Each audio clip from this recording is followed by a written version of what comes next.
It's going down like this, motherfucker. Nigga get mad. Say, motherfucker, what you mean you ain't gonna let me in this funky joint?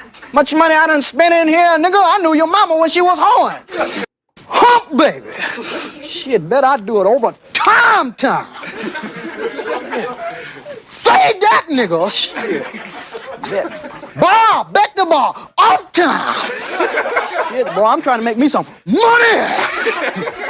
Boy, I'm hungry as a hog needs slop Jesus. Shit, gotta be a Jesus, cause too many black folks.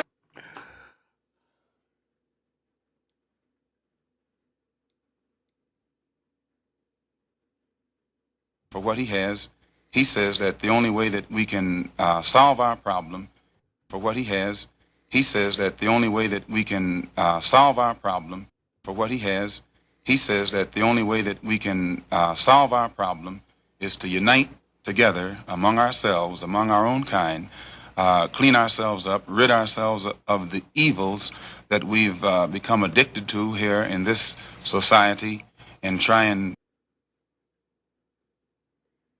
Yes, he destroy black boys. If you destroy him as a boy, he'll never become a man. Yes, he destroy black boys. If you destroy him as a boy, he'll never become a man. Yes, he destroy black boys. If you destroy him as a boy, he'll never become a man. Your feet. He looked down, seen his feet. The nigga went berserk, killed the monkey, threw the bat out the window, start kicking that bitch in the air. Say anyway, but I will. The way quantum entanglement works is that you can take two particles, quantum entangle them, and then take those two particles and move them at any distance in the cosmos. And let's just say, for example, if you quantum entangle two electrons and you have them spinning in the same direction, and then you take one of those electrons and you shoot that thing out 100,000 light years from the original. If you then rotate the spin on the one electron, if you modify it so that its spin changes, the quantum entangled electron at any distance will simultaneously in no time switch its rotation also, because they're quantum entangled. So these communication systems are taking advantage of this aspect of quantum mechanics that most people can't wrap their heads around, and this is what they're utilizing. It's just the new level of science that affords us the ability to communicate at any distance instantaneously. Can you? You don't understand. You don't understand. You don't understand.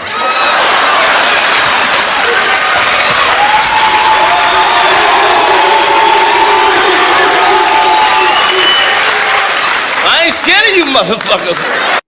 It's cool enough just being cool, like I am, chilling.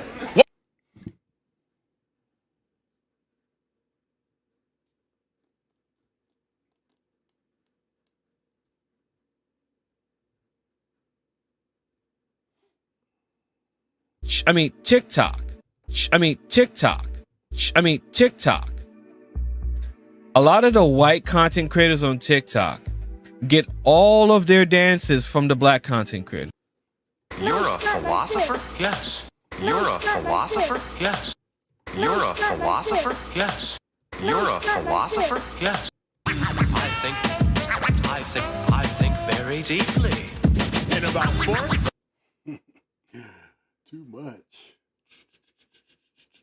Damn white boys out there. Most of them is psychopaths and all that. They'll kill your mama's mama and you. Decent white folk that still don't know they're racist. What the hell you want here, hunky?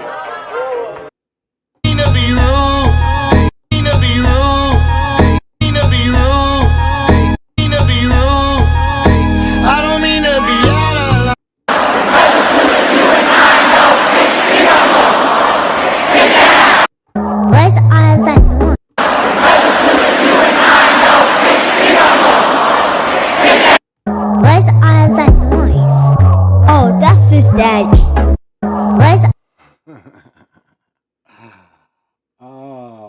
Your lines are still open. Oh shit, you can get it, nigga. You wanna get it? That's the difference when you're my baby. That's how it is when you. my word. Can't be my equal, don't know what you heard. Used to snort cocaine, now I fiend for the check.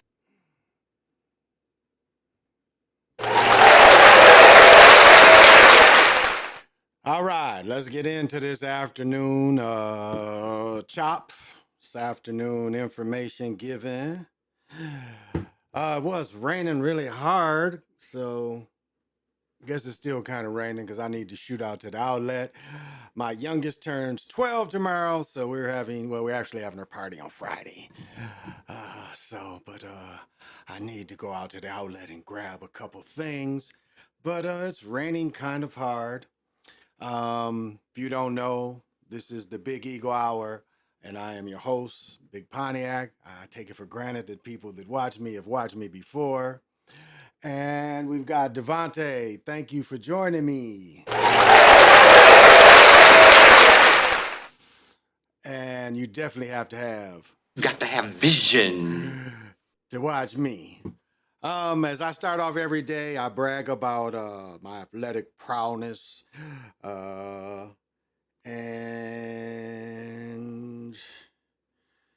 And my workout today. Oh my goodness. I really got tired today.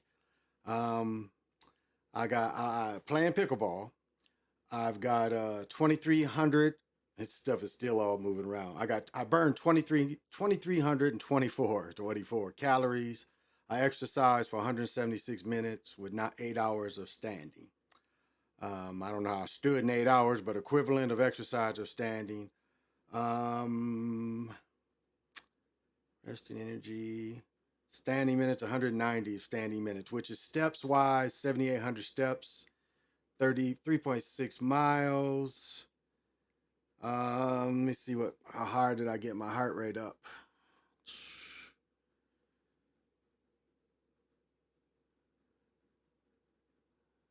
Yeah, I worked out for 2 hours and 45 minutes. Doesn't seem like I got 9 hours of sleep. I know I didn't. I went to bed at midnight and I woke up at 7, so. But what was the heart? Was it this? When this? Here we go. Okay, today I got my heart up to 181. And I don't think I saw any peaks higher than that because I'm in shape. I don't get tired. Even in my last games, you make mental mistakes. When you play for a long time, you do make mental mistakes. But I wasn't never tired. Not really. Well, I was just sitting there. I could see other people, but I played about 15 to 16, 17 games. El Dragon Amaru Khan, thank you for joining me. And I know you definitely have. You got to have vision. So, there's people's like, you come here every day. Yeah, I've been coming here every day, every summer for the last 3 summers since the joint's been there. And so it's raining, but still do have to go out later for sure. Got to get some groceries. I'm tired of giving McDonald's my money in the morning. It's because I'm an eater. I got to eat in the morning, but got to go get something else to eat. Go get me some bananas and something. I like bananas. I like eating cereal. Drinking a small, cappuccino it's a very small. It's a very small cup, but it's a lot of caffeine rush. And I guess you don't feel as hard in the morning as you do in the evening. But caffeine tends to relax me. And y'all know we still smoking on Unicorn Luca. So smoke them if you got them, or smoke them if you want them. Of course, I'm not drinking beer this time of day. It's quite too early. Because hell, it's going on 3. So I don't know how long I can go. Because, it sounds like it's still raining. It looked like it's still raining, so I ain't going out there. And I really don't feel like going out to the Mall of America, even though I might, but they don't specialize in what I'm looking for. The Nike outlet has the Converse specifically. And so if I want to get her some Converse shirts, because again, birthday presents, school presents, And so that's coming. So Joyful and all the family is going to get together. Wow, I kind of want to show it. And this is a difference. Wow. This is all the water. We got to pick up more water. But I wanted to show you with the sugarite in there. This is cold water, unfortunately. But if it was room temperature, you would start seeing the sugarite respond to it. You'd see all the bubbles in here from the sugarite adding to the water, filtering actually. And you see small ones in here, but again, I mean, it's interesting to see what comes off the sugarite. You can literally see them kind of building up. Oh, so it's ready.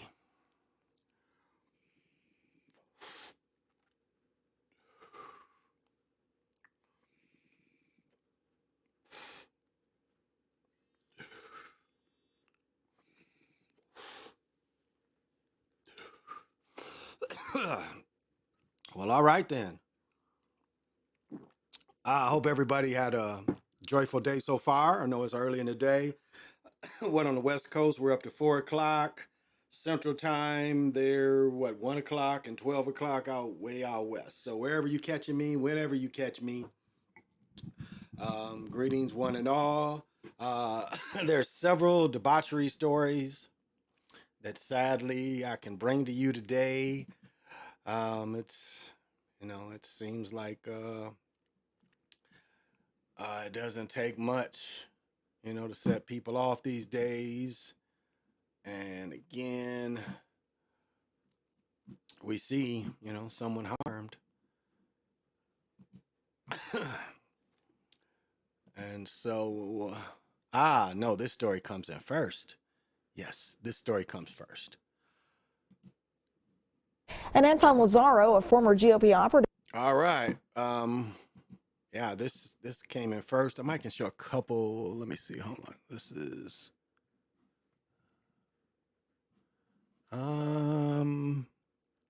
guess I can pivot off to that one. Again, my favorite newscaster in Minneapolis. She's gonna tell you about this story. And then there's another story, and I think she's stiff. I like this. I mean, I think this is more fall Christmas-ish. But again, her natural hair doesn't look like a weave. Her makeup is, with the lighting and the 4K is on point. So let's let her tell it. And Anton Lazaro, a former GOP operative in Minnesota, has been sentenced to 21 years in prison in a sex trafficking case. He was in federal court today for that sentence. So is WCCO's Jennifer Mayerly. She tells us Lazaro did not show any remorse. And in fact, the judge mentioned that, as well as saying the only remorse he showed was for himself. One of Lazaro's victims did give a victim impact statement. She was just 16 years old at the time and told the court she didn't deserve what happened to her and that Lazaro preyed on her. And Anton Lazaro, a former GOP. All right, now there's more to the story than that. But I wanted to see her. I like her, so I wanted to show her. But other channels are showing it too. Former Minnesota GOP. And again, this guy worked for the Republicans. This guy was a Republican mover and shaker. And they'll get a little more in depth in the story. OP donor and political operative Tony Lazaro has been sentenced to 21 years in prison after being convicted of sex trafficking of minors. Bill Keller has more from outside the federal courthouse in Minneapolis. Following a federal trial that lasted 10 days, it only took jurors a few hours to convict Lazaro on all charges, including conspiracy and 5 counts of sex trafficking minors. The one-time Republican donor now facing years in prison. At just 30 years old, Tony Lazaro was not only a political player, but a high roller who owned a Ferrari and flaunted his wealth. At trial, prosecutors detailed Lazaro's elaborate plans to use his lavish lifestyle to recruit teenage girls to his luxury condo, offering cash and gifts in exchange for sex. When he took the stand in his own defense, the one-time Republican strategist admitted to having sex with girls as young as 15, but claims he thought they were older. All 5 victims testified against Lazaro, but he maintains he never paid them. In a pre-sentence report, his defense says the sex was consensual, and they object to the assertion that, quote, anybody was a victim in this case. arguing that as a first-time offender, Lazaro should only serve the mandatory minimum sentence of 10 years in prison. Lazaro has said he believes he was selectively prosecuted because of his political activities, but his alleged co-conspirator, Gisela Castro Medina, well, she testified at trial that Lazaro paid her more than $50,000 to recruit teenage girls for sex. Now, the 21-year-old pleaded guilty and has been cooperating with prosecutors. She is set to be sentenced next month. In Minneapolis, Bill Keller, Fox 9. Former Minnesota. All right, so this has been going on for about a year or so.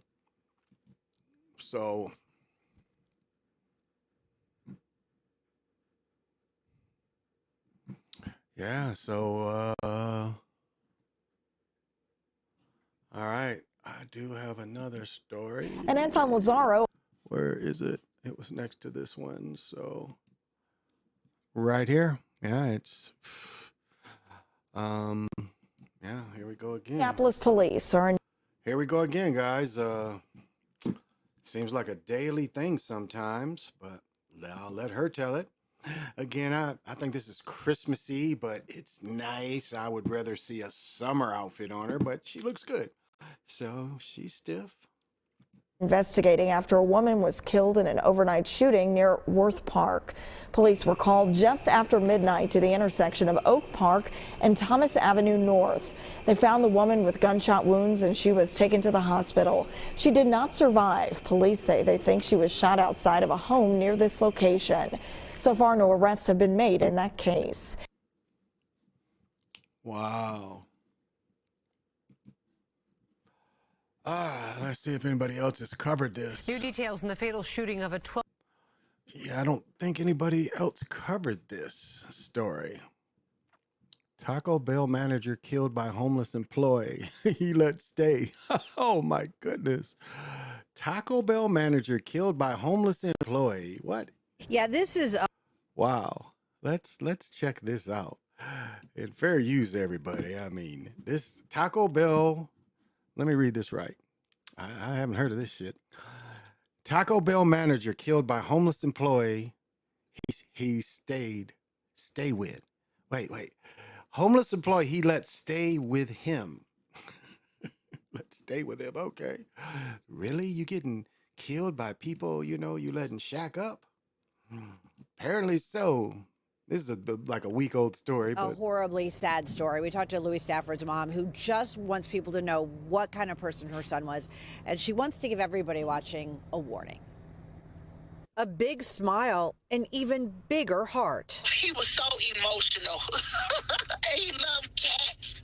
He was a soft-hearted guy. Louis Stafford. He was a good friend. I never known him to be a bad friend to anybody. A manager at the Taco Bell on 23 Mile in Chesterfield Township. Louis' big heart apparent when he noticed one of his employees was coming into work with wet clothes. Dijon Drake admitted to being homeless, and Louis, being Louis, offered to let him stay with him at his apartment, less than a mile down the road from the Taco Bell. He had a good sense of humor. He was a big brother. He was a younger brother. But a short time after the employee started staying with Louis, his behavior became combative towards his coworkers and towards Louis, according to Louis' mother. Louis told Dijon he could no longer stay with him at his apartment. It was Saturday, July 29th. That's when the fight broke out. The dude didn't want to leave. He just refused to leave, and he pushed Louis, and Louis fought back and beat him up, and so he shot him. Louis Stafford, just 27 years old, died at a nearby hospital. I will never understand the universe and how God chooses who leaves and how they leave. Police arrested 24-year-old Dijon Drake on the scene. He's being held at the Macomb County Jail on a $2 million bond. A message Louis' mom wants to share. Wow. But that's going to show you just can't, let people, you just can't let people in your home like that. I mean, that's a fatal mistake of the young man, and I think he should have got better judgment from everyone else. As always, there can be more to the story. Dang, I think I ran this. Woman hit by train while handcuffed inside police car. I remember that one. I ran that one. I ran that one a while ago. New details in the fatal shooting of a 12-year-old. No, we already talked about that one. Oh. Minneapolis police are investigating. Okay. Everybody's investigating something.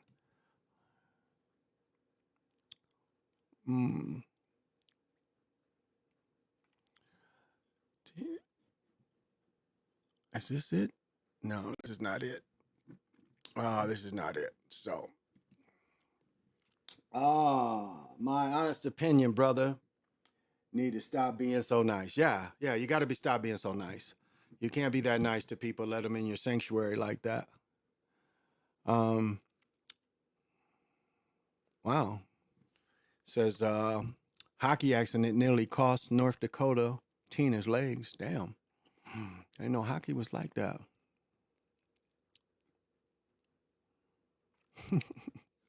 They got a story because they painted a damn bus up here. Okay. Lightning likely caused a fire near Ely. Okay, we have the forest fires here. Then there's a story commercial about Maui. Who gives a damn about Maui? Maui's in paradise, and so some shit caught on fire. Okay. I don't mean anything. Not a lot going on in the Great White North, which is good. I mean, the same bogus stories I read, but that's good. It's kind of quiet. Other than that, as you know, all of them, when they start chasing it. Oh. Well, I'm not hip to this and don't really care, but I know some of you like new culture and cultural news. So check this stuff out. I saw this and I didn't run it, but we can kind of run it. All right. I'm gonna let them tell it.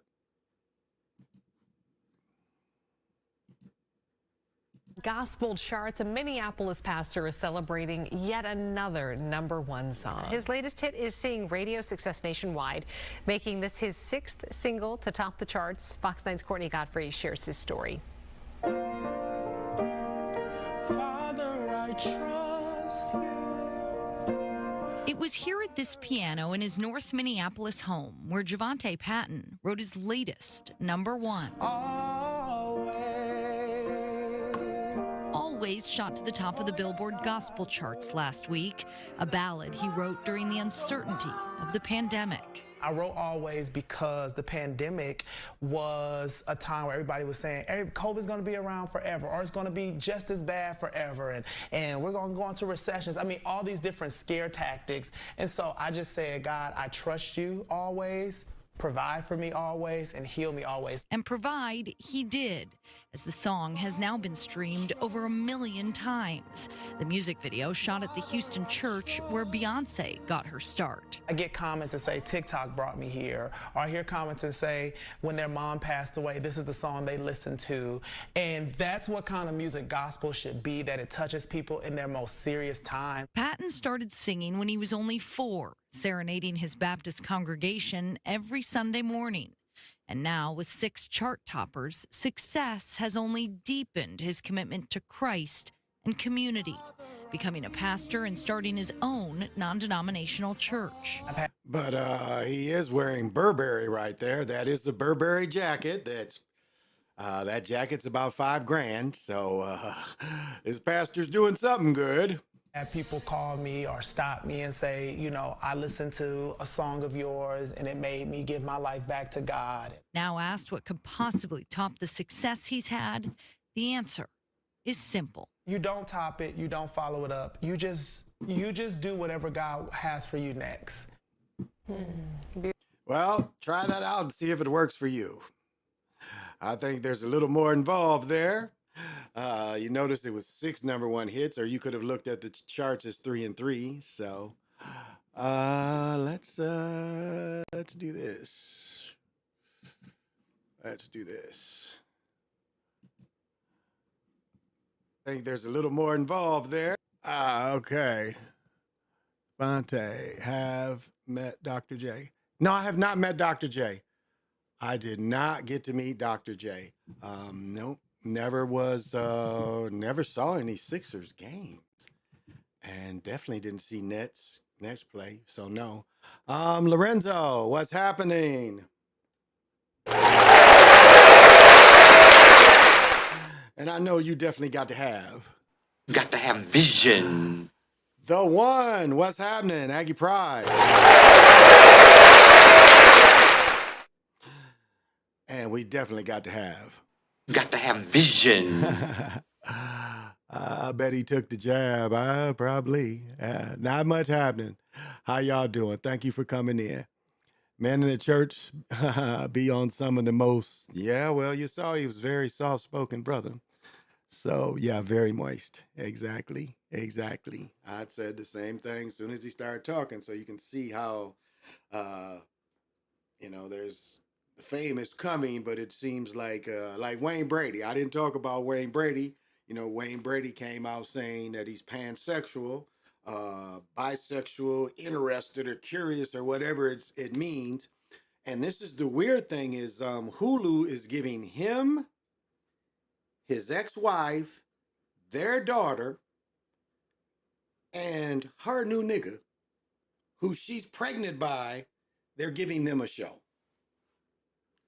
Wayne Brady, his ex-wife, who's pregnant by another nigga, his daughter, their daughter shared together, and her man are having a new show after Wayne Brady comes out as pansexual, bisexual. So you kind of see how that thing goes. I don't know. Oh, man, yeah. Exactly. What is he on? Exactly.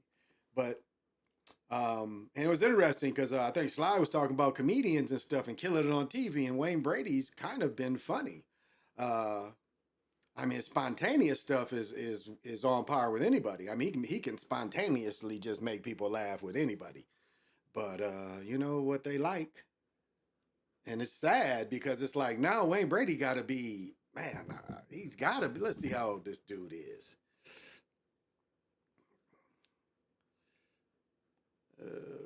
Here we go.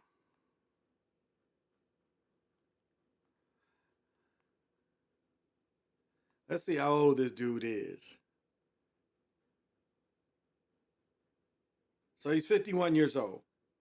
And that's interesting because you would think, okay, he's 11 years younger than me? Yeah, 10 years younger than me? Yeah, 11. I'm 11 years older. Yeah. And it was okay 25 years ago to say what you were then. Now, obviously, he was married, and I don't know what happened, but it's interesting to say this at 51. Like everybody out there, if you didn't know already, I'm Wayne Brady, and I'm available. Now, again, probably their circle already knew what was going on with him in the business. California is a business of turning you around or walking up behind people. It is a state that is based on that type of business. Turning them around or walking up behind them. And so I just think it's sad at that day and age that he could have done that. If this was really what his passion was or what he was, he could have said this to me years ago. And again, he was married years ago, so I guess it just changes. Oh, he's a goofy, definitely.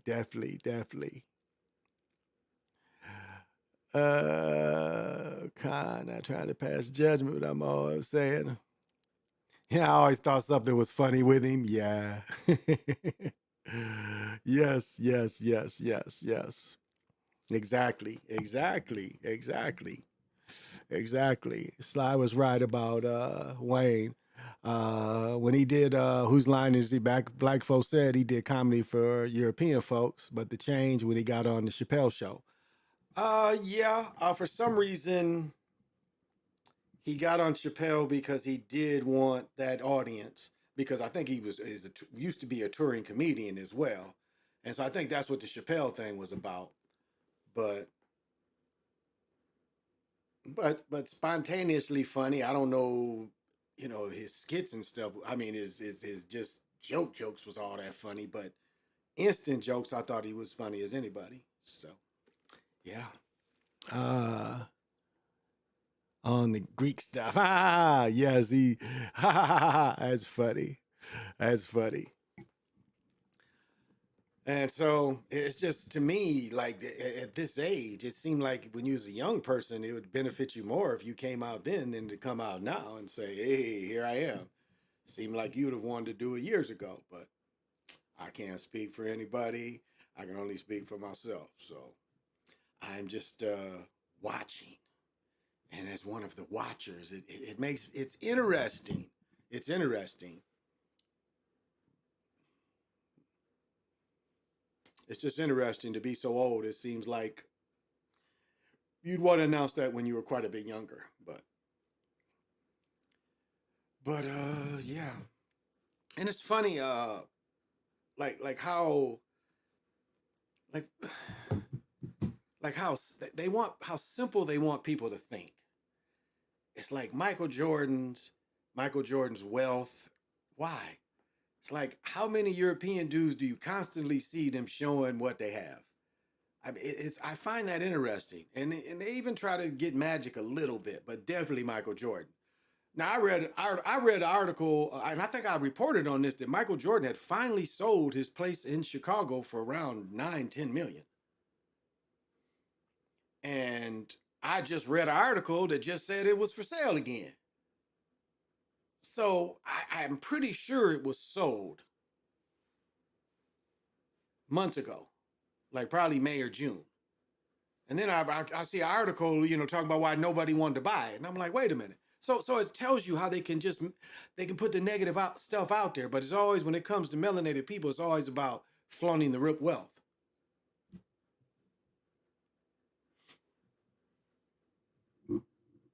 And it's interesting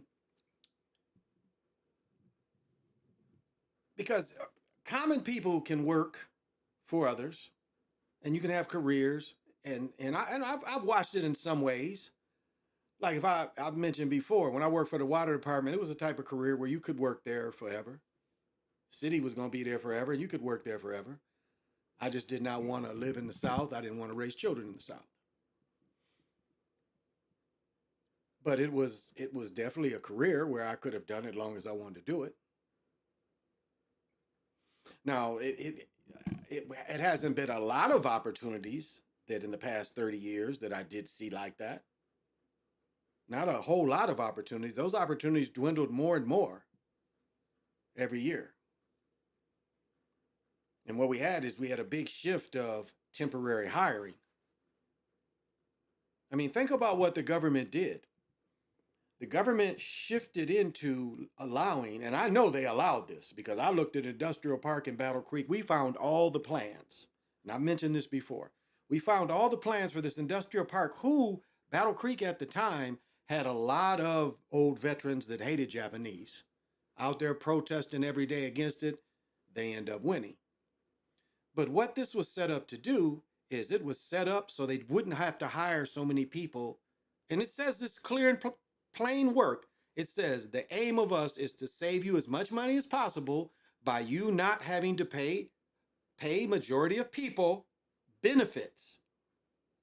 And the aim is to keep people rotating around the different factories, so you never have to pay them benefits. That also went hand in hand with what we saw, and all of a sudden you need college graduates. And I've talked about that. This was collusion by the government and business to collude to force people to have college degrees, which they knew were unnecessary. But a lot of people behind me that is younger than me, they cut out the electricians, they cut out the plumbing in school, they cut out how to work on cars in school, and they cut out home building. My high school had all that. It had shop to teach you how to work on cars, had classes, home building. You could do 1 or 2 semesters of building a house. All the stuff was taught in high school, these skills that you didn't have to have a degree in. As I said, when I worked for the water department, you didn't have to have a degree to work there. Now, when I started working there, I think when I quit working there in 1985 maybe. I was making like $8 an hour back then. Wasn't starving. Was enough to have a new car, enough to have an apartment. I wasn't married. Just had my first wife, but we wasn't married at the time when she finished up school. So it was enough. I mean, if she wasn't working but part time. She was going to school, and I was working full time, and I was able to pay all the bills, have cable, and have a big floor monitor TV or whatever they call it, those kind of TVs. Type with all the wood around the TV. Floor model. That's it. Green Onions. I haven't heard from you in a while. Thank you so much for joining. And I know you definitely have to have vision. Got to have vision. Totally. Yeah, totally. Bartending, sewing, cooking, hair salon, plumbing. Yeah, all those things. All those things you don't need a degree in.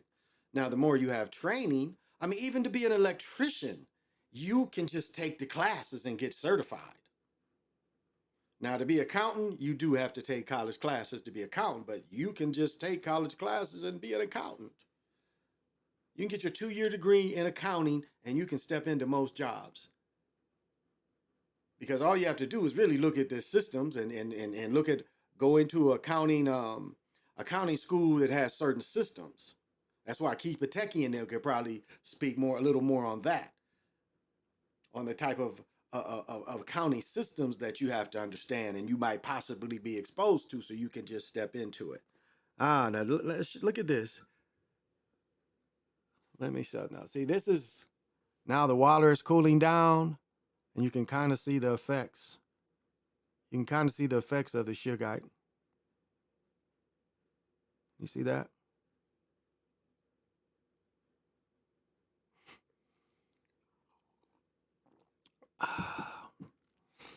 Yeah, it's too early to drink. But yeah, so it was collusion that was done, and this very thing that Mr. Biden or President Biden is talking about, student loan relief, because it was a scam. It was a scam put together by, again, we're going to give out all these loans, but you're going to end up having to pay these loans back for 20 some years. And so it wasn't really opportunities for people. It was a trap for people. This was a trap given by the government to put you into under the guise that it'll help you give a job. Now, there are some careers where, nursing, but even being a doctor, being a nurse practitioner, you can become a nurse practitioner in 2 years. I mean, I know it's a hell of an accelerated program and you got to be on the ball, but 2 years you can be a nurse practitioner. My daughter's aunt, that's what she is. She's a nurse practitioner. It took her 2 years. She had a degree in something else too, but when she wanted to be a nurse practitioner, 2-year accelerated degree. And that's what she does today. So, loved art class and wood shop and metal class. Exactly. Joe Burrows, remember, they hurt him on purpose his rookie year. And, not surprised he got hurt again. And he was going through some contract negotiations. It reminds me, I saw a clip. Joe Burrows reminded me. So I think this is 1965, maybe the picture came from. But it was a picture of Joe Namath and a guy named John Hurdle. They went into the AFL. Matter of fact, when Joe Namath signed his pro contract for the then New York Titans, I think his rookie year, the first year they were called the Jets. They signed him after a bowl game. I mean, they literally signed it, and that's what was so cool about the AFL and the NFL. The contracts would literally be offered to the people soon as they got done with their last bowl game. And again, but the bread Joe Namath got, he got $400,000 his first contract, which was unheard of back then. I think he was making more money then than even Wilt was playing. Wilt was in his prime. And this John Hurdle dude, who was going to be his backup, was number 2. But an interesting thing, they said that the Sonny Webbin was the original owner of the Titans that turned into the Jets. And but they had a picture of all three of them. They say that Sonny Webbin gave Joe Namath 400,000 despite having bad knees. And if you've read anything about him, he got hurt in college. And he was hurt most of his career. And I think Joe Namath is still the all-time leader in pick sixes. And so if you take that Super Bowl away, which was fixed so people would, because they knew they were going to have to bring in the AFL. They were going to have to bring it in because, again, they didn't like paying all this, because that's what it turned into. Same thing as the NBA ended up doing the same thing with the ABA. The bidding war started, which the players benefited from. I mean, Joe Namath, the biggest name coming out of college, he benefited from it. So it's not always bad because players can benefit from, and like we've said, the more opportunities for everyone, the more people can benefit from things. And what we what we've really looked at, especially in the Midwest, is a lack of opportunities compared to during the Vietnam time of the 60s and the 70s, when there were just thousands of opportunities. And what people used to say is their first thing is saying why the economy became so bad, and those periods afterward with the lack of jobs going away, the lack of the smokestack society going away. Is people were supposed to pivot and do other things, but I mean there just wasn't anything else to do but sell drugs or make. I mean the minimum wage. Think about it. The minimum wage going into the early '80s was still $3-4. And remember the McDonald's commercial with Calvin? Remember everybody was proud of Calvin? But the minimum wage back then with Calvin was $6-7. I think when they made that commercial, they raised minimum wage, but it was still $5, $6, $7. And so you're trying to look at a man with children and pay him $4 or $5 an hour and 40 hours a week. He ain't gonna make it. I mean, think of it. If you have two parents and they have children and they got to send the children to daycare, you're not winning. Instead of your wife or your other, whatever, being home to watch the child, now you both got to work and you're still poor. It's like living in New York and having to pay for your car. You got to pay for your parking spot too.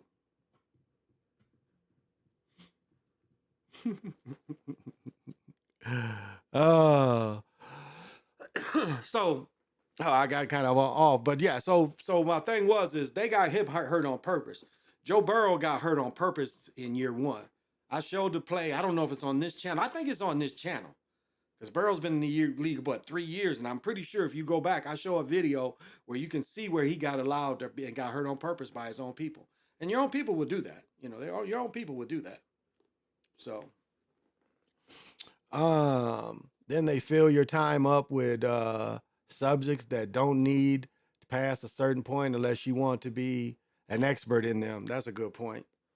They make you take a lot of electives. It's just all about spending money, especially if you want to be considered full time. Like my ex-wife, who ended up being a teacher. I mean, the amount of she had to take a music class and pass a music class and play a couple notes. I mean, she's never had to do music any time. She's never had to do music. So she straight taught first, second, third, I think. I think mostly third, fourth, I think is what third or fourth grade is what she taught for 30 years. So it was something that she didn't really need. So I agree. They do. They make you take classes. Again, it's all about money. But as I said, I plan to attend the University of Minnesota come this fall. I probably need to get my stuff together. But yeah. Because really all I got to do is go up there and then they'll pull my stuff for me. So yeah, and it's only $62 a credit hour. So people forget he got injured and had to sit out his first year. Yeah, I made a video about that. And he gets hurt on purpose. That's one video where you can clearly see where his man lets the guy go and the guy goes low on him. And it's supposed to be rules about going low, but I think it's like his man got knocked into him or the defender got knocked into him, but it took his knee out. And so, now Burrow's going into a fourth season. Yeah. So, yep. Yeah, exactly. So,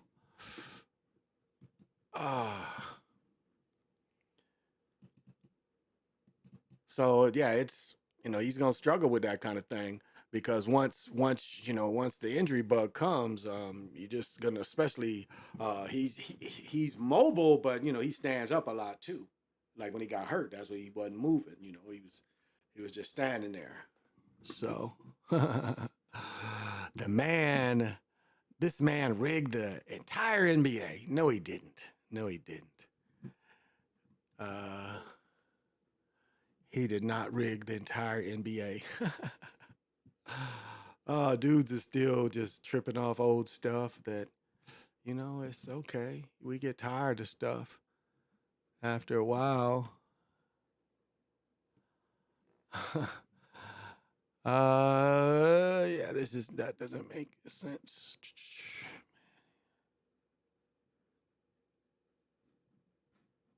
Man beaten. Huh. I want to hear this story. This looked like some Rodney King shit. Okay. I don't know this story, so let's check this story out. This looks like some Rodney King stuff. The video is hard to forget. Jaleel Stallings beaten by Minneapolis police during the riots after George Floyd's murder. Stallings surrendered after shooting at police in an unmarked van, but was repeatedly hit and kicked by Officer Justin Stetson. Stallings was eventually acquitted of any wrongdoing and says he now wants to use his experience with the justice system and police to help others. Jennifer Hoff spoke with him today about what he calls the Good Apple Initiative. Jennifer? Randy, he's launching the nonprofit to find the good apples within various agencies like police departments and provide a support network so those officers can come forward, sometimes without retaliation, and perhaps even be promoted to leadership roles to help change the culture, the same one Stallings was a victim of. In the days after George Floyd's murder, a SWAT team cased Minneapolis in an unmarked van trying to control protesters. Group the parking lot in the north running. Hit him. They would shoot off non-lethal rounds, one of them hitting Jaleel Stallings, a veteran with a permit to carry. He fired back, hoping to scare off the shooters. Instead, the officers ambushed Stallings, beating him despite Wow, he lit that ass up, hoping didn't to he? scare off the shooters. Veteran with a permit to carry. He fired back, hoping to scare off the shooters. Wow, he popped on Veteran him. with a permit to carry. He fired back, hoping to scare off the shooters. Instead, the officers ambushed Stallings, beating him despite body camera video showing him drop to the ground, eventually even facing serious charges that were later dropped, and Stallings acquitted when that video contradicted the officers' stories. It's been a daily part of my life since that incident happened. He would win a settlement, move out of state, and is now doing something to spark changes in the system. I feel like there were so many different opportunities for someone to come forward and say, this is wrong, it shouldn't be happening, and no one took that opportunity. Do you feel vindicated? I don't see anything that has necessarily shifted the needle, in my opinion. He's starting a nonprofit called the Good Apple Initiative that on its website will have a hotline to anonymously report grievances and informational toolkits, all while talking with officers from around the state about how to make the most meaningful shift. It's about... All right, enough of that. That is some bullshit. I'm sorry, that was some bullshit. But I like the way he popped off on him. I forgot about that story that he popped off on him. Damn. Oh, I could just... Also, he got into some controversy back at LSU when he made racial tweets. So that could have been where he was targeted. That could have been. It could have been. Sometimes the injuries be like a lack of control. Like if they don't have control of a player, I think that's really what happened to Gale Sayers. I think there was some type of lack of control. And now one thing that I've never read about that I saw in that I didn't watch it all, but that Brooklyn series, They tried to show where Bumpy Johnson, where they fixed Ali was supposed to throw the fight against I should know this. Doug Jones. Thank you, Motivate. Doug Jones. Where Ali was supposed to throw the fight to Doug Jones. I've never come across that before, ever. Now, they said there was a recording where Ali admitted that he was supposed to throw the fight or something like that. But I had never heard that before, that Ali was supposed to throw that particular fight. So, I mean, all fights are fixed. The Crawford fight was fixed. But it's just like everything else in this reality. It's fake and it's real at the same time. It's fake and it's real at the same time. I think like Sly showed last night, them wrestlers, it's fake and it's real at the same time. You got to be able to take the falls. And it just shows you if you just don't land, you land just a certain way, break your neck, break your back, fuck your hips up. So you've got to be able, in that business, you got to be able to take the fall. So it's fake, but there's part of it real. And I even say, some of those wrestling incidents, they hurt people on purpose, just as everything. What was his name? Not the Undertaker, the other big dude. I remember when he was a young wrestler, they broke his leg. It was like he was in his first year wrestling. Oh, what is his name? Not the Undertaker, but the other tall dude. I'm old manning. But that guy, I remember when he was a young wrestler, they broke his leg.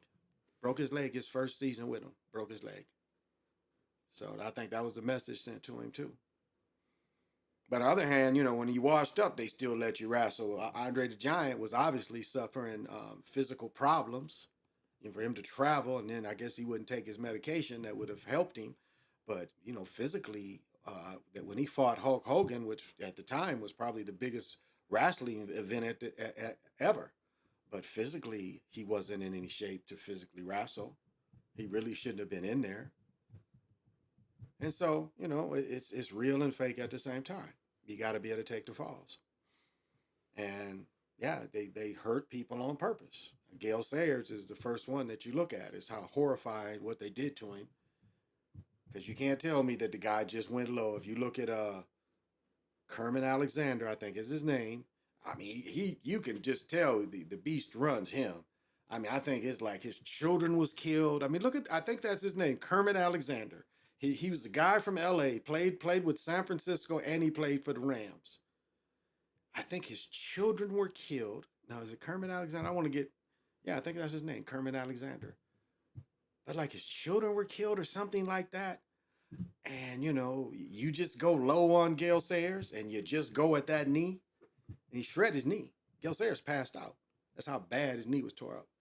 And then after coming back, being all pro again, leading the league in rushing, they shatter his other leg. And who else has wore number 40 since then? They didn't like that energy. I mean, even like Barry Sanders, he was just another Billy Sims, really. Compare Barry Sanders to Billy Sims. They about the same size dudes. Billy Sims just ended up getting hurt. But him and Barry had the very similar skill set. Again, the other number 20 was Lambarni, which made him famous was returning punts and kickoffs, but probably more returning punts or returning pick sixes. So you saw a copy of the energy. For some reason, they want, these certain numbers, and other numbers they kill. I don't know if you noticed it. Why does 88 keep going through Cowboys? Drew Pearson, what's the one named Bryant, and now the young dude Lamb got 88. Why is that? Now you don't see the Colts like highlighting 80, 80, 88 because of John Mackey.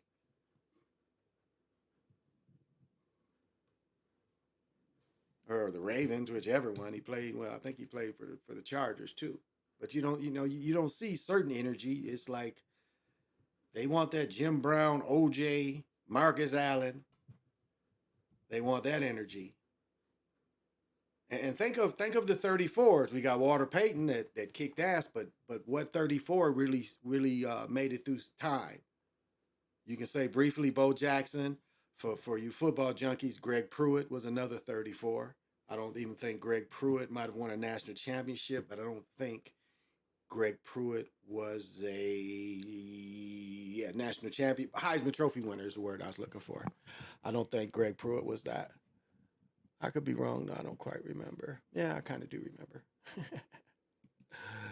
Oh, might have won a national championship. Let's see.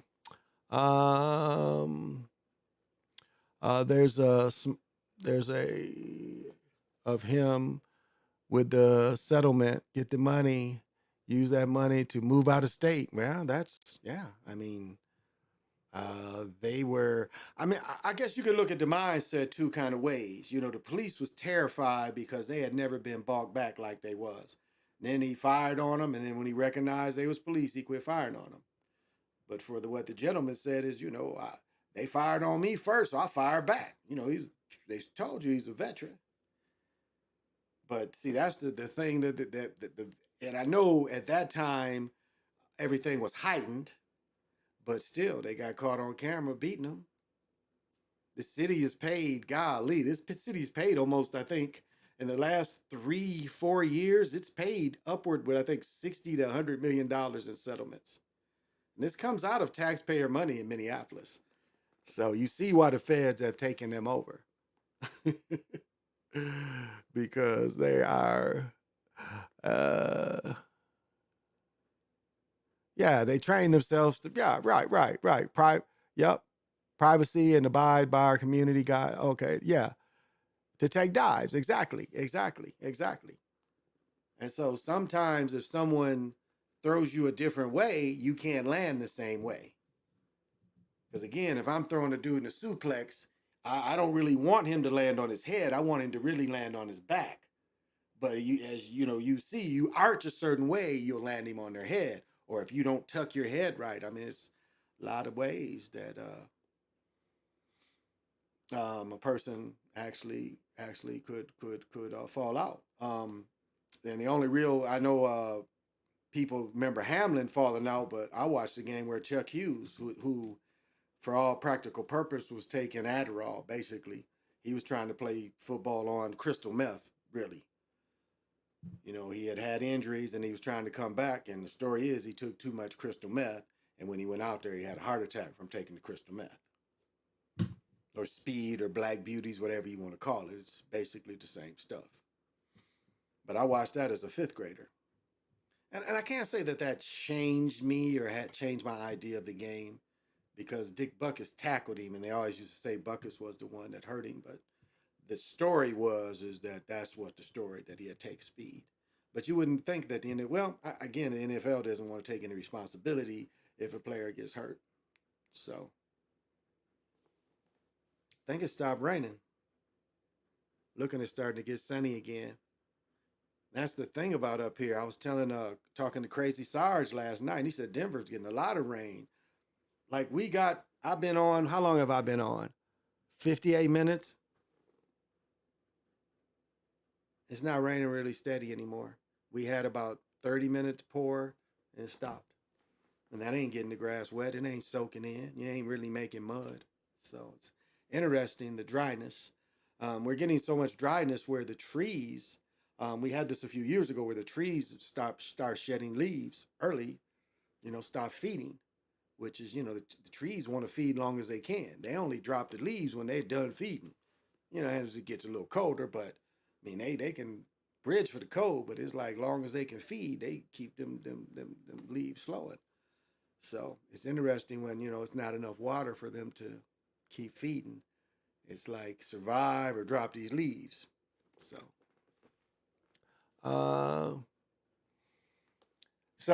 yeah, people are trained to take certain kind of falls. And it's the same thing in football. It's the same thing. It's like, remember the one Cincinnati Bengal would always hurt, like he hurt Brown. They when they want to hurt someone, they know how to do it. Remember when that linebacker Buffett hurt Brown? They was going after him. They were sending him a message, and you see that time every so often, where they want to see stars, and because it's normally the stars don't get popped, not normally. And here's AB a star, and this dude does a knockout blow on him.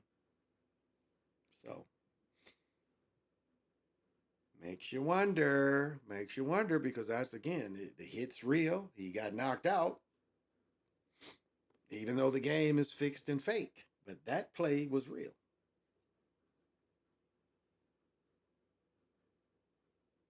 And it's just like what's funny at boxing is there's some dudes, if you watch there's some, I don't know what it's called. I catch these fights where it's somebody's backyard and they've got it like a octagon, some like barn stuff around them, fence. That's the word I'm looking for. They make an octagon and they got all kind of people coming in there. Some people can't take getting punched. As a young man, I ain't saying I can do this today, but as a young man, I didn't mind getting punched because I wanted to see how hard somebody could hit. And I was a natural counter puncher because I could see the punch coming and I could eat it. And then it was a natural counter puncher, just in fights, and I trained, but I've told the story before. I just didn't see the point of boxing. I didn't see the point of fighting without emotion. It was hard for me to bring the emotion to box. I love the training part because I ran. I mean, I've told the story many times. I grew up around a square mile.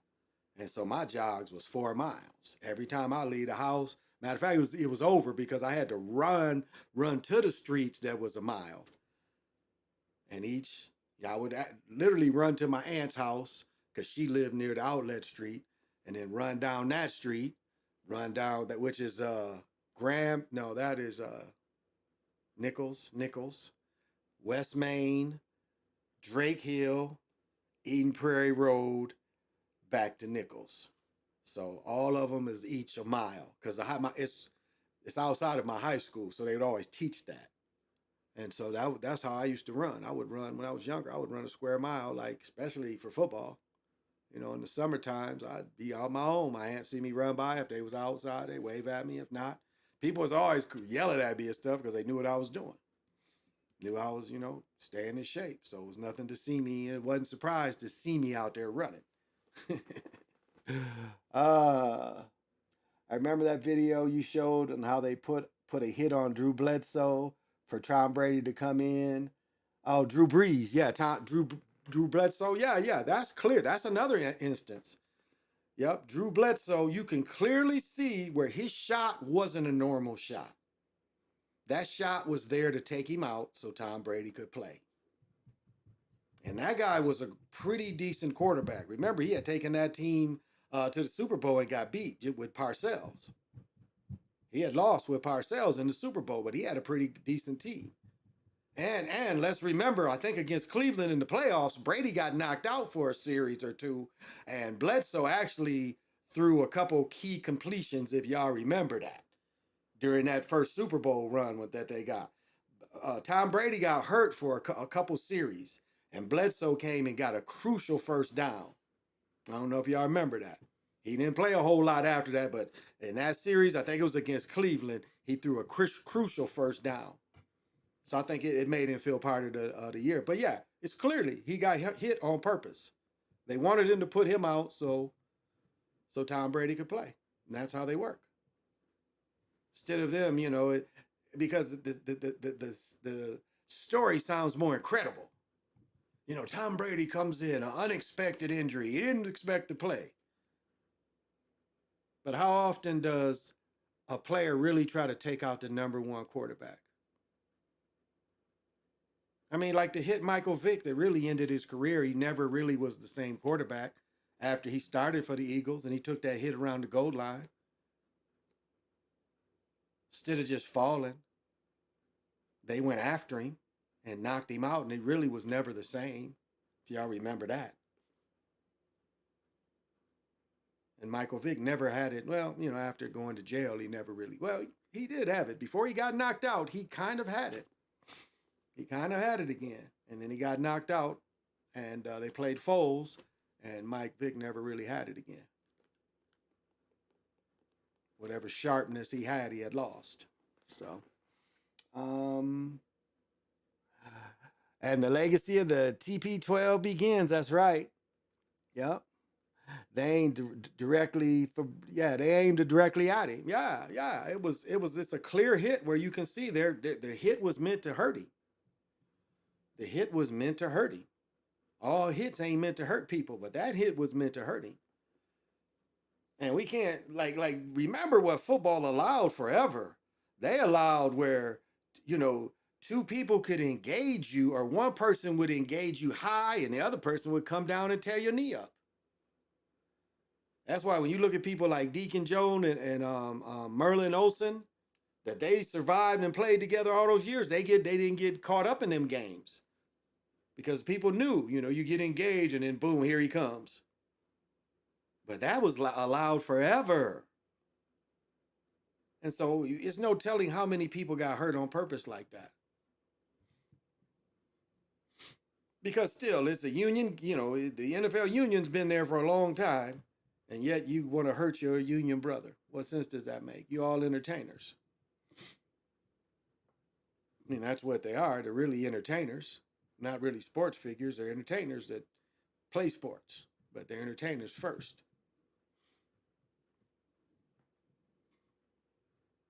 And don't think, you know, you weren't an entertainer. And that's the beautiful thing about them getting paid in high school now. Because for most, you're an entertainer in high school.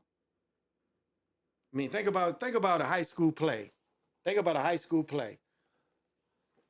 And a high school play, who do you think, okay, a high school play, and I know in certain states I say it's not comparable, but think about a high school play in a football game. How many people is going to pack the stage?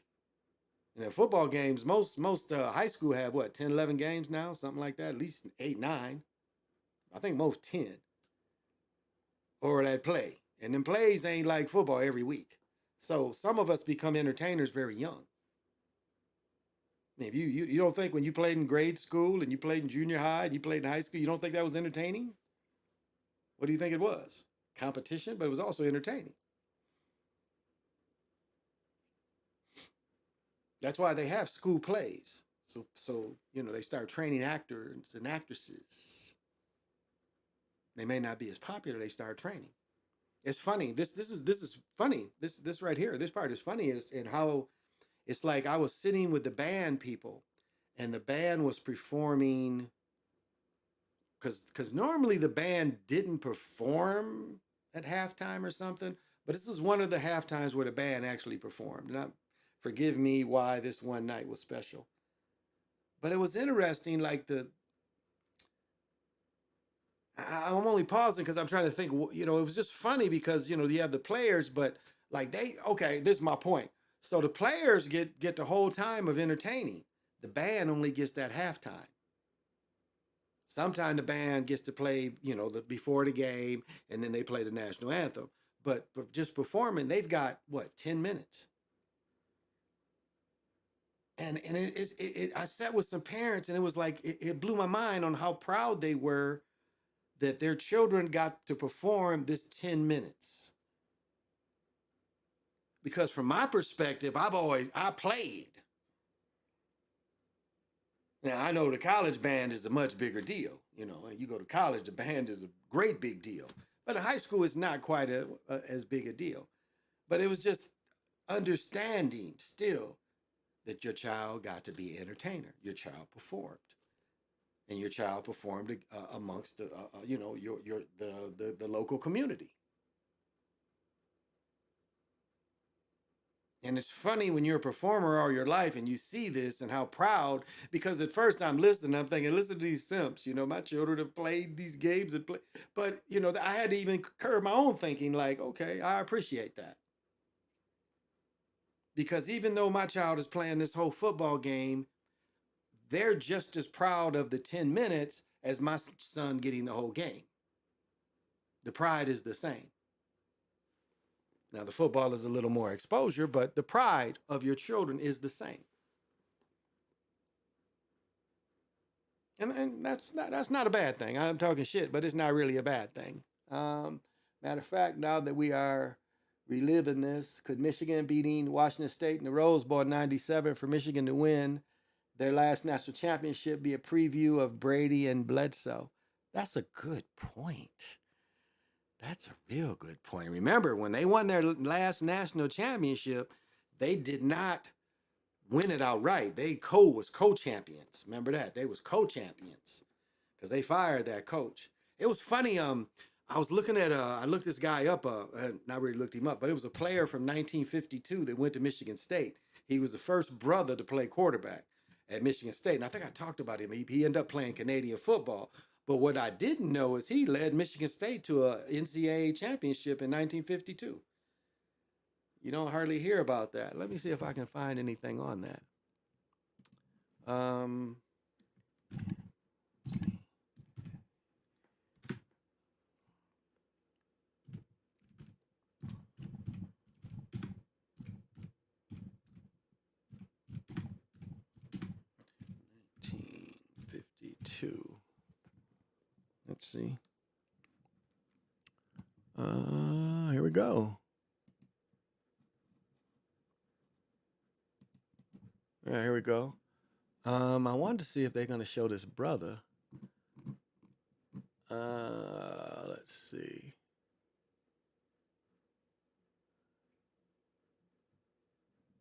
Oh, okay. Here it says, this is interesting. So here it says the 52 football season, and I can show it. I mean, if anybody else cares, I know this is some BS. Nobody probably cares, but it says ended with unbeaten Michigan State 9-0 and Georgia Tech. Wow, that's a big difference in number of games played. Each claiming national champion from different polls. Michigan State finished first according to two of the wire services, which are the more important, AP and UP, which both placed Georgia Tech second. Georgia Tech was first, the Hearst paper, the UPI. So interesting. I want to see if they show this brother, though. No. They're not showing this brother. Huh. Let's see if I can get some players.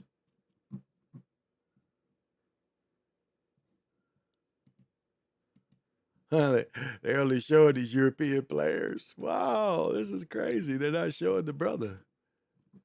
They're literally not showing this brother. Let's see. Let's see if I can find a picture.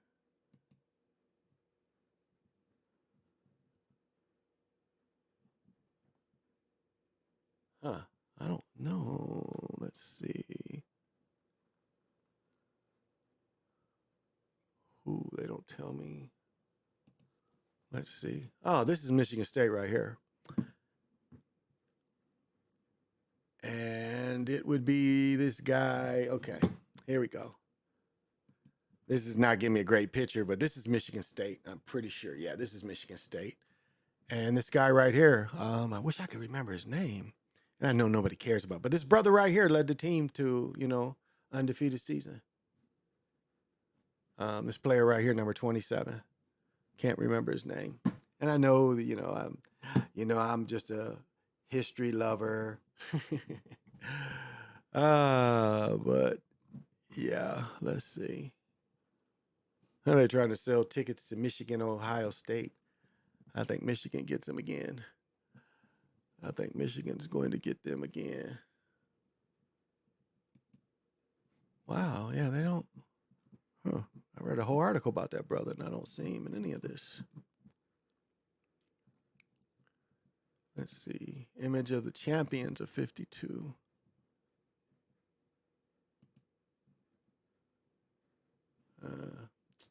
Yeah, that's interesting. They hide this brother. That they're not talking about him. Maybe this is him.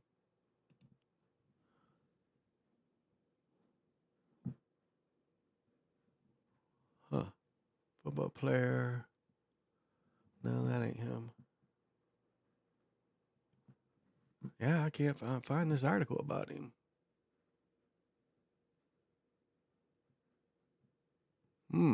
Yeah, I can't find him, guys. I found him on Facebook. But yeah, they don't highlight that brother at all. That is interesting. That shows you a hiding of history, because that brother should be all up in this. And yeah, I don't see anything on him. His first brother to win in the Big Ten. You would think that because what I'm seeing is, let me see, these are a lot of the Georgia Tech information again. Let's see if this will come out. Okay. They don't, let me see. Right here. They give, okay. Probably can find him now. Guard, fullback, guard, fullback in, guard, tackle, safety. Alf, that's not his name. Frank, it's got to be another quarterback. Fullback, end, fullback, quarter. Here he is. I found him. Here he is. And then no pitcher. Bogus. Oh, they are bogus. No pitcher. Wow. No, look at this. Look at this shit. No pitcher. Look at this shit. No pitcher, this brother. No pitcher. Thor was known as Mitts because of his large hands and arm strength, which stood in contrast to his 5'11" frame. He could throw a football 70 yards. He was part of the 52 Michigan State team that won the national championship. He became the first National League American quarterback in the modern era. He played for Chicago Bears. He played one play. And remember, for one play, one game, they let that Willie O'Keefe get in the Hall of Fame for one game. That's all Willie O'Keefe did. He played one game, and they put him in the Hall of Fame because of this race thing. Thrower was from Kingston. I think that's in North Carolina. So he was too young for World War II. Single back. He won 24 straight games in high school. Peanut Bowl, played home of university. After graduating, Michigan State alongside some of his teammates. They played. Okay, this is at State. And making his major league debut, passed 12 yards to Jim Dooley, putting the ball on the floor. George Blanda came in the game with a resounding raspberry, so he got hurt. They wanted Willie to put it over, but they ran a blast. Okay. He wasn't drafted. He was offered $8,000 to play with the Chicago back then. He became the backup quarterback and roommate. Wow, okay. Okay, now listen to this. Listen to this. He became the backup quarterback and roommate to future Hall of Famer George Blanda. Oh, what do they say in Brian's song? They say the first integrated Chicago Bears was Brian Piccolo and Gale Sayers. But here it says in 1952, Willie Thrower and George Blanda were roommates. Wow. So we just saw some bullshit from Brian's song. Wow. He did not play against the 49ers, was unhappy with Blanda and pulled him, sending Thrower in. He moved the team to 15-yard lines, but not a chance to score a TD. Hollis put Blanda back into the game. They eventually lost the game. He completed 3 out of 8 for 27 yards, had 1 interception. He only played 1 more game for the Bears, and they released him. He played 3 seasons in Canada. But a shoulder injury ruined his career. He was in the war. Oh, so he ended up after pro football. Oh, because of college, he went in and became a second lieutenant, and he served in Korea. Wow. So this is how bogus they do. They're not even a picture of this dude. Not even a picture. Wow. You would know they'd had a little picture. Did it really hurt to have a picture? Let's see. Wow, there's nothing in here. Let's see. Yeah, there's nothing in here to get a picture of this dude. Let's see if this is a good picture. No pictures. Wow, bogus. Damn, Wikipedia, was it that hard to give him some props? Oh, that's the same with Georgia Tech and Colorado back in 90. Georgia Tech beat Virginia, who was number one. Virginia, meanwhile, Colorado needed 5 downs to stay undefeated against unranked Missouri. Yeah. Yeah, they definitely tried to hide history. I've said this before. We played Mississippi Valley and on a television show, they broke down how Mississippi Valley, we played them down there. And this was the year before Jerry Rice. Willie Toten was there. So I played against Willie Toten twice. One of the best quarterbacks I ever watched play was Willie Toten, no doubt. But they tried, with Willie Toten being quarterback, we stopped them 5 times. 5 times we stopped them. They cheated and gave them an extra down. The coaches is yelling. Coaches is yelling. It's already 4th down. It's 4th down. You can hear the coaches yelling on the field. And they gave them another play anyway. And we stopped them 5 times. And we beat them down there. And then the next year, they beat us at our homecoming. We beat them at their homecoming. Next year, they beat us at our homecoming when they had Jerry Rice. Well, I wasn't going to go. I wasn't going to go too long today. Oh, this is so bogus, though. Don't even show the brother. Like, well, we don't really need to show everybody. Well, let's just randomly see if they show somebody else. Okay, here's Leroy. Let's see if they show Leroy's picture. Okay, Leroy didn't get a picture either. Let's see. Don Dooley. Does Don Dooley? Don Dooley gets a picture. Look at this shit. This dude gets a picture. Don Dooley gets a picture. Bogus. Let's see. Let's see anybody else they give pictures to. Chuck Fairbanks, I think, is the coach. Frank Cush. Frank Cush played on that team? You're kidding me. I almost played for Frank Cush. He recruited me. They wanted me to walk on, but I'm glad because he was crazy. Frank Cush was crazy. Danny White of the Cowboys played for Frank Cush. Frank Cush was trying to, he wasn't giving you water or nothing. Let's see, who else? See, Tom. No, Tom didn't get a picture either. I'm surprised Frank Cush didn't get a picture. And this is the last guy they highlight. He didn't get a picture either. Okay. So, not everybody got a picture. Okay. All right, not everybody got a picture. Okay, that's okay. Yeah, they did. They are kind of trying to hide history a little bit. I found this story on Facebook. That's my problem is Facebook got a lot of stories. So they're reading stories and shit. I'm a reader, and I'll be reading the shit out of this.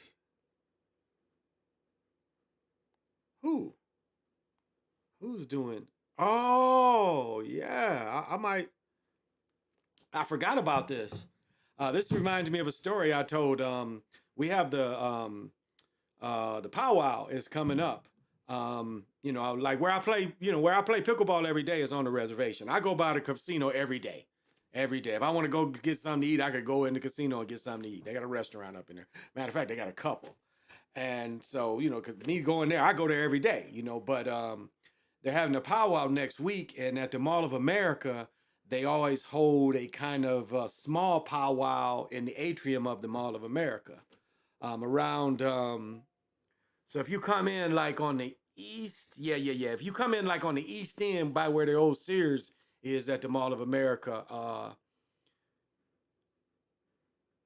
if you come in that way and then you walk, you would end up going west. Once you get inside, there's a big atrium that's outside of Barnes and Nobles. It's a big atrium where they do shit.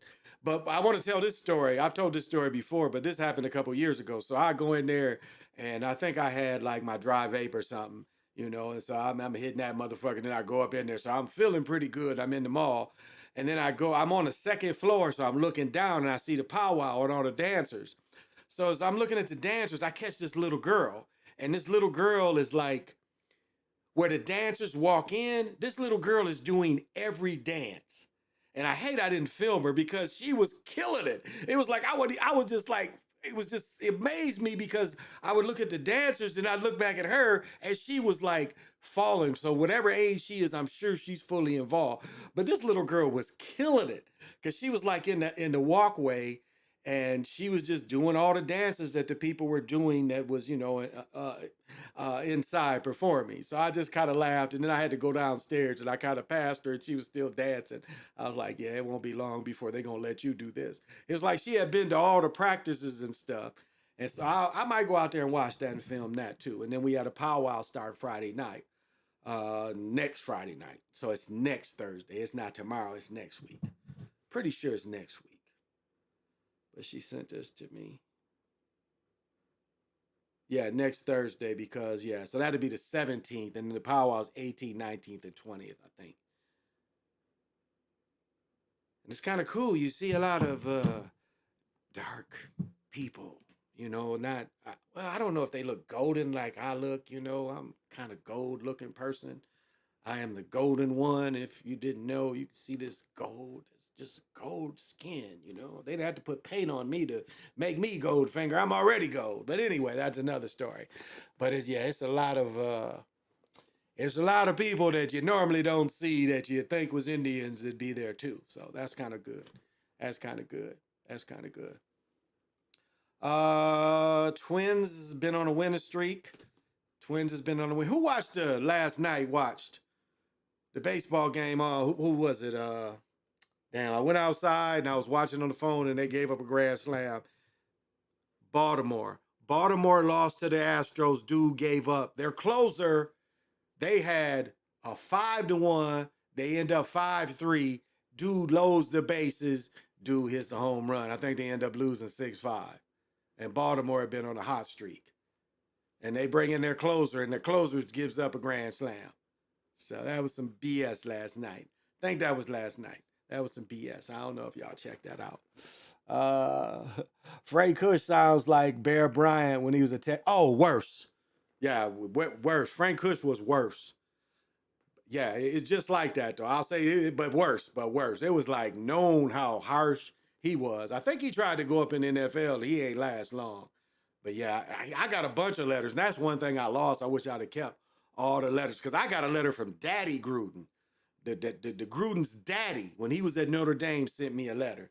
Not the coach, not the one that coached the Raiders or the one that coached the Skins. Daddy sent me a recruiting letter. Because I remember I was reading it one day. I was like, Gruden? I'm like, where I know that name from? And, I remember reading it when I was older because I still had, that's like football. Like football, I had almost 200-300 letters of football. I mean, I started getting them my junior year. And I had a box full of them, but one of them was by Daddy Gruden. Daddy Gruden was a scout for Notre Dame. And Daddy Gruden sent me a letter when Notre Dame was looking at me. So kind of lost that. And that shows the nepotism that's in the NFL. The two families, what's the coach for the Rams? The coach for the Rams and the Grudens, these dudes are scouts. And, they're none of their children. Was it Ursays? No, not the Ursays, the Van. What is the coach of the Rams' name? That dude and the Grudens, them families, the daddies. Daddy Gruden had recruited me. His friend was, what is the coach of the Rams' name? Vicker? No. But those two families, the daddies was one either a coach or a scout. They'd known each other for years. And you see how when Gruden was at Tampa Bay, he groomed that Rams coach. That Rams coach was just out of college or something. You can see where Gruden brought him in and was paying him. And then you see he becomes a young coach and jumps over ex-players. Because if you think about how the establishment wants it, it can't have all these, because that's what it used to be in the NFL. It was the majority of coaches was dudes who played. The majority of coaches is dudes who played. And then all of a sudden, you got the dudes who didn't even play, like Belichick.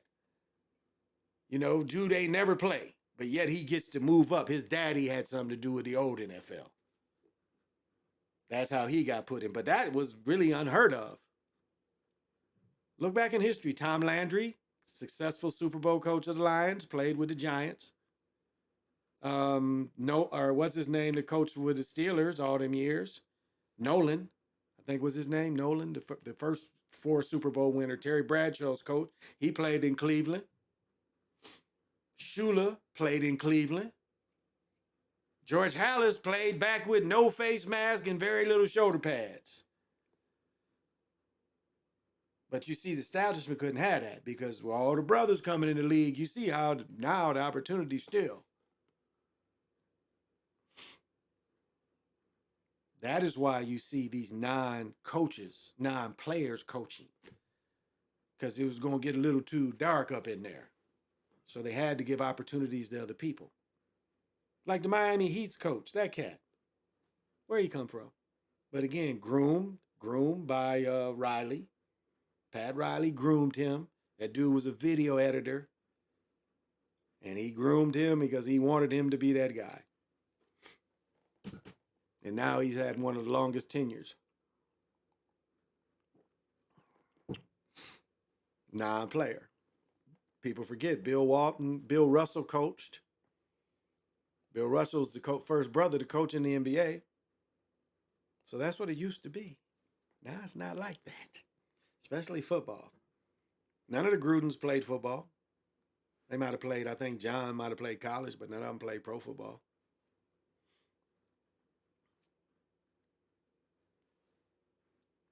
But the establishment had to train these other folks. And people don't see the psychology behind that. So, well, how long have I been going? Hour and a half. A little more time. Don't know if I'm going to get to go out there. I got to be back here at 6. Yeah, I guess if I leave now, I might can get out there. It's only about 15, 20 minutes drive, but this time of day is getting closer to rush hour. So it's like just like journalists like Nick Wright, haven't played basketball but an expert. Stephen A. Smith. I mean, at least he played at Winston-Salem State, but I mean he is like his sports story is so dirty. The way he tried to get rid of Big House Gaines, and I can't say that Big House Gaines didn't need to be removed because. I mean, when I was in college and watched Big House play, his teams play A&T, he was old then. I mean, this was the cat that, Big House Gaines was the cat that coached Earl Monroe in the 60s. So he won the championship in 66, 79, 80. This dude was still at Winston-Salem State, so he was old when I was there. So was Stephen A. Smith wrong that Big House was too old? No, it wasn't wrong.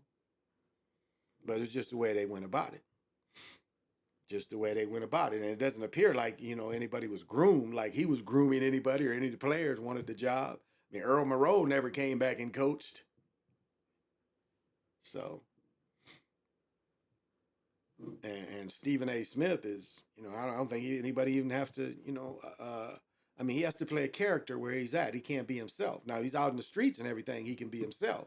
But when he's on the camera, even in his podcast, he's a character. Just like Malika Andrews, the same thing. She's a character, and her character is the Tack Brothers. I mean, somebody did it beautifully when they did the reporting. When she reports a brother dying, you got to say all the negative about the brother. But somebody from ESPN died. Oh, we're just heartfelt and said the family's name, and you can just see the difference in the reporting. So she's what we used to call a Tom, a traitor. She's a traitor to her people.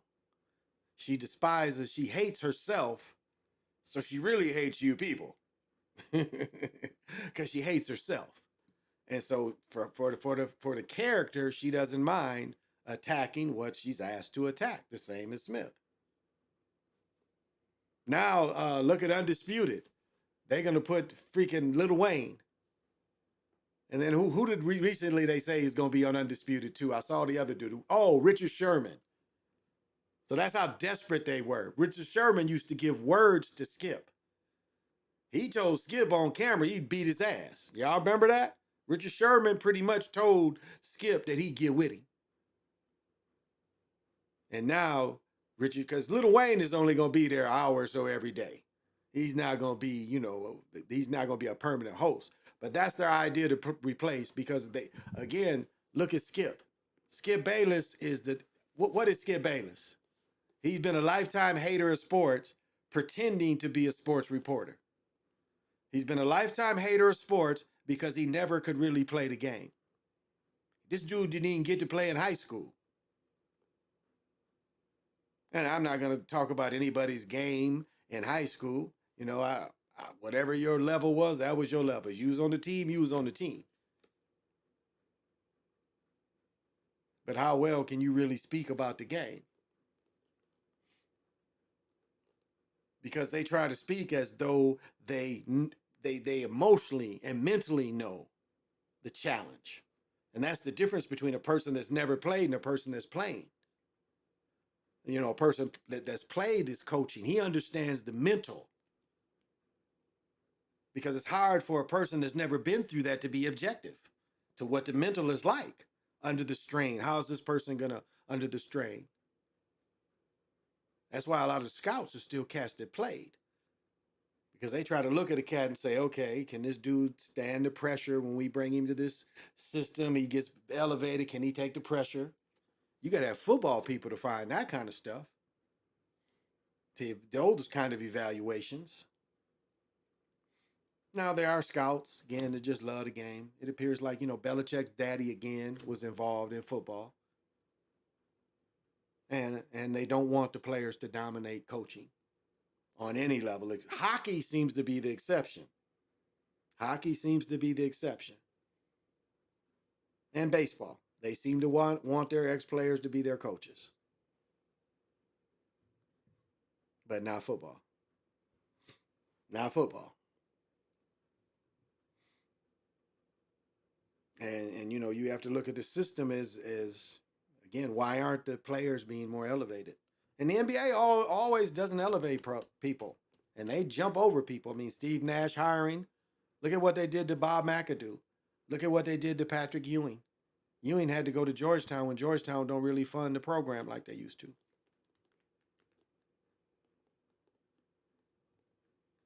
Man, what two teams are supposed to leave the ACC? Florida State? Florida State, because the Pac-10 is about to blow up. Pac-10 is about to blow up. UCLA and USC is in the, I think this is the first season they're going to be in the Big Ten. Look at all that. Look at all what that Sugarite starts doing. And to refresh them, all you got to do is kind of keep them in the moon.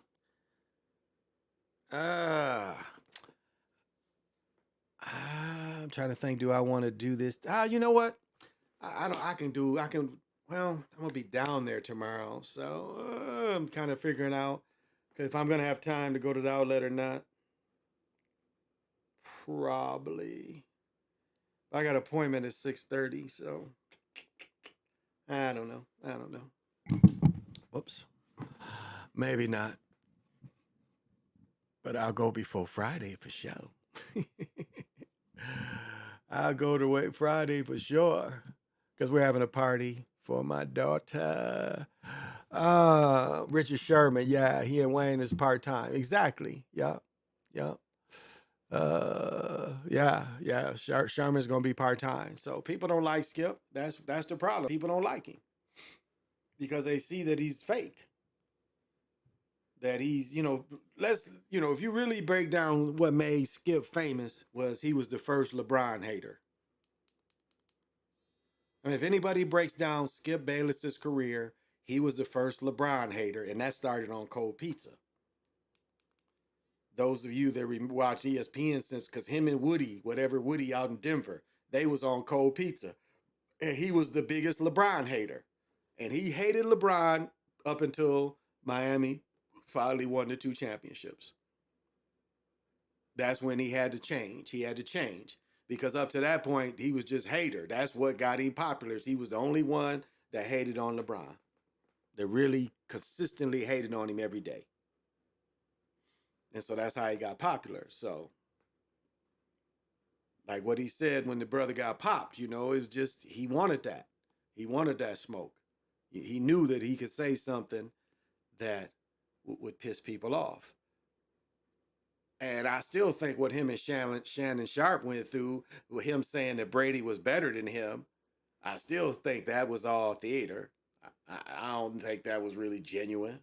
He had said it before to him. It wasn't the first time he had said it. He's been saying that since they were there. He said that the first year. Remember the black alligator I call Shannon Shark? He was on ESPN first.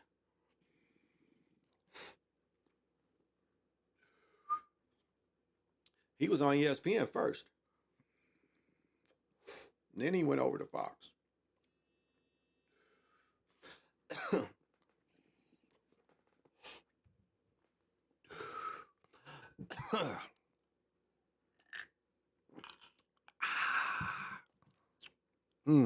Water should taste soft.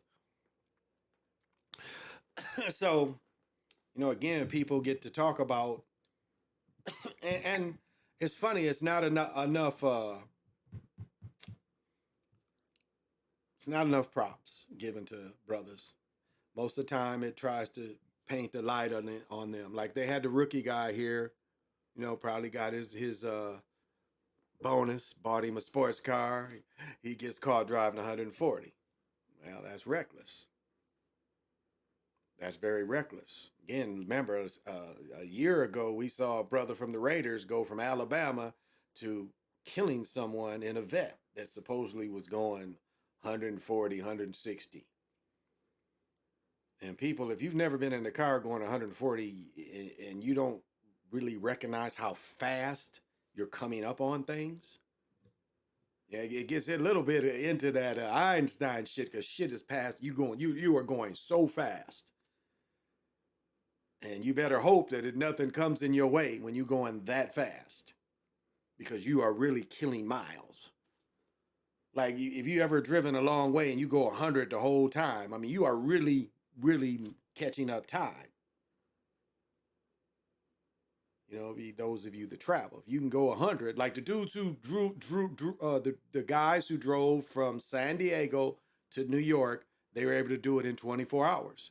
And they averaged 139 miles an hour the whole way. And this was during COVID, when there wasn't a whole lot of traffic out there. They was actually able to go the whole, I think it's 2,000 miles in 24 hours. They broke their own record, 23 hours and, almost 24. But I think they broke the two guys they broke their own record. And so when you're in a sports car and you're in town or even on the highway, I mean, that's what you got to think about, especially with traffic. You never know. Like the video I showed with a dude falling off a motorcycle. You're going 140, he ain't got a chance.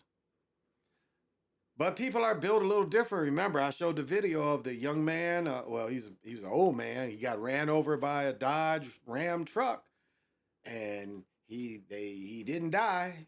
He was busted up. He was busted up before, and I guess when the truck ran over him, it couldn't have did any worse damage, because it looked like he had just got a couple cuts. But on the other hand, like, what is the odd and the luck that you're gonna get ran over on an electrical vehicle by a truck? I think, like, if I would have saw the truck and I made my move, I'd have been like, I think I'm gonna reverse it. Dude, like, waving at him, hey, here I am in the wheelchair. And then the wheelchair's like, boom. It's not funny, but it is funny. It's not funny, but it is funny. It's not funny, but it is funny.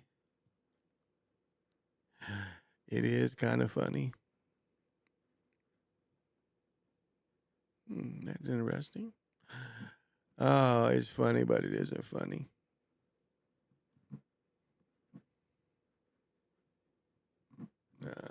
That's all right. That's all right. Yeah, I think I'm gonna call it. I've been going for an hour, almost hour 15 minutes, hour 43 minutes. I think I'll call it. I got a couple of things I can go do. I'll see what time. So thank y'all for coming. Tomorrow afternoon, possibly tomorrow afternoon, you can catch me again. And I'll just close it with a few minutes of yeah, I'm gonna do the practice again. I'll do it at night. Some meditation practices. Some others that asked me to do it again. So, those of you that want to do it, I think for most it'll be easier to practice at night. Man, and I'm about to get they're making almost a copy of this, because this is what this actually is this is American artist recopied this. You know, this is recopied, and it's like, you know, the old American books are kind of like a harmonica. You know, the original one has on bark. Well, I found where they do almost the material copy and not this, because this, you see how clear this is. The original is not that clear. I've got the original behind me. I mean, a copy of the original, and it's not this. It's not as clear as this. So this is someone that copied these. Yeah. So kind of excited about that. Share that information. But yeah, so those of you that want to kind of practice meditation a little bit, I'm going to do it one night. So I'll try to maybe let out a advertisement that I'm going to meditate. And of course, it's, you know, it's just part of what I giving freely. So thank you guys. I appreciate for the people that came, and to try to build up afternoon audience is not easy. You know, this is you know, a lot of times people getting out of work around this time, so I understand. So this has been the Big Eagle Hour, presented by Big Pontiac, up on Big Eagle Mountain, or Big Eagle Hill. Is not really a mountain, near Big Eagle Lake. These guys 2 lakes. So till we meet again, definitely say less.